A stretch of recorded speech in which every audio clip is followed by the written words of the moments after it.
Voici la 5e génération de Corsa. La citadine d'Opel, concurrente des Clio 208 ou C3, est disponible dans 3 ou 5 portes et affiche, quelle que soit sa carrosserie, une longueur de 4,02 m, soit 2 cm de plus que la précédente génération. Côté design, on retrouve des éléments de la 4e génération, mais les feux avant sont inspirés de l'Adam, et à l'arrière, les feux deviennent horizontaux. La nouvelle Corsa reprend des motorisations déjà connues et emprunte également à l'Adam Rox, un 3 cylindres 1 litre essence turbo de 115 chevaux. Ce moteur est uniquement associé à la finition haut de gamme Cosmo. A l'intérieur, la planche de bord est entièrement inédite et, malgré un côté austère, fait de beaux progrès en qualité de finition avec une partie supérieure flatteuse.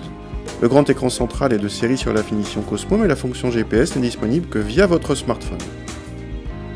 A l'arrière, l'espace aux jambes est correct grâce au dossier des sièges avant bien creusés, tandis que la garde-toit accueille facilement des adultes de 1,80 m.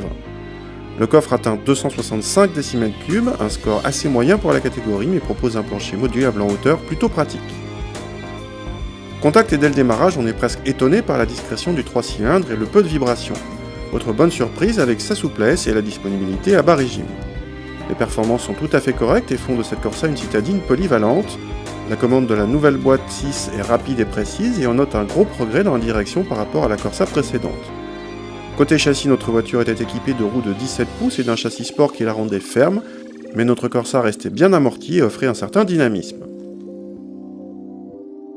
Cette nouvelle Corsa progresse sur bien des points, notamment la qualité de finition ou le nouveau 3 cylindres très réussi. On s'étonne quand même qu'Opel ne propose pas de freinage automatique en ville, disponible sur la plupart des nouveautés actuelles, y compris citadine. Autre bémol avec le prix en hausse, puisqu'à motorisation et finition équivalente, la nouvelle Corsa coûte 600 € de plus, même si l'équipement est plus riche. Dommage pour finir que cette motorisation très réussie impose la finition la plus chère.